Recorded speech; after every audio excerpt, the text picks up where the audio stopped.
Signor, ti ringrazi di essi pur là, popol calzins la sua identità, e te so storie che io... Ciao a tutti, siamo 5 ragazze del nord-est dell'Europa. Se guardate da sinistra vedete Vivi della Finlandia, Elena della Russia, Aushra della Lituania, Michele e Goscia della Polonia. Siamo arrivate a Pordenone 3 settimane fa per partecipare allo stage Curiosi del Territorio, perché siamo da sempre italofile. Ora siamo diventate anche Friuli Venezia Giuliofile. Cercheremo di spiegarvi come mai ci siamo innamorate della vostra regione. Volete sapere come abbiamo visto la città di Pordenone e che immagine porteremo nei nostri paesi? Siete pronti? Cominciamo. La nostra esperienza a Pordenone è iniziata con una bella passeggiata nel centro storico ed è continuata ogni giorno con nuove scoperte, sensazioni, emozioni. Ognuna di noi è stata colpita da cose diverse. A Pordenone mi sono sentita come a casa, abbracciata dal verde. La tranquillità della natura si trasmette nella gente che gode la vita attraverso piccole felicità. Un gelato, un caffè, un ottimo vino friulano. Sono rimasta affascinata dalle tracce storiche. Pordenone è una città in cui i palazzi medievali guardano con un sorriso verso la vita moderna. Ammiro l'entusiasmo e la qualità con cui vengono organizzate tutte le iniziative sia culturali che educative presso l'Istituto regionale studi europei. La scelta degli eventi è molto vasta e preparata con tanto amore.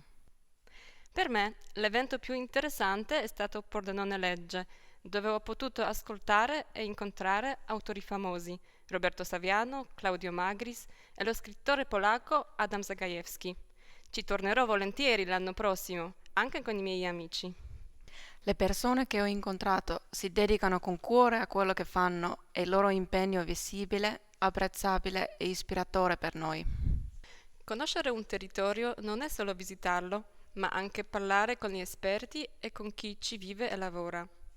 Durante queste settimane gli organizzatori del corso ci hanno dato l'opportunità di partecipare a diverse conferenze.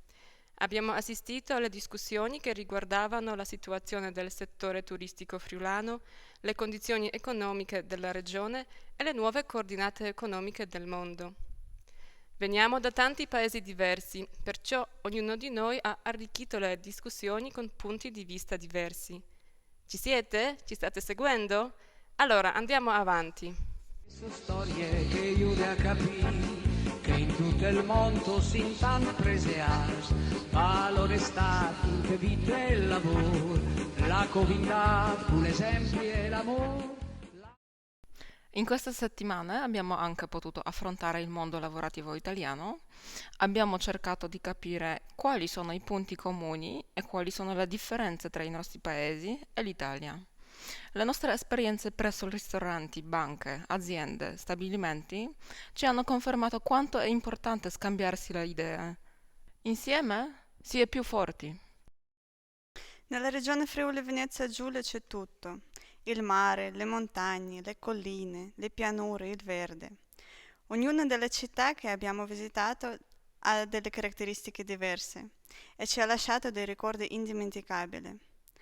Un tramonto splendido a Trieste, il Medioevo rievocato a Valvasone, la sofferenza ancora viva nel Vajont, la maestosa bellezza delle Dolomiti, la storia della famiglia Lantieri di Gorizia, le buonissime gubane di Cividale, il teatro riportato alla luce a San Vito al Tagliamento, la Fiera Friuli d'Oca a Udine, la degustazione del buonissimo vino prodotto nella cantina Le Favole a Caneva, il Museo dei Cuochi a Polcenigo, la grande storia romana ad Aquileia, l'arte del mosaico a Spilimbergo. Tutto insieme crea quel fascino che distingue il Friuli Venezia Giulia dal resto dell'Italia.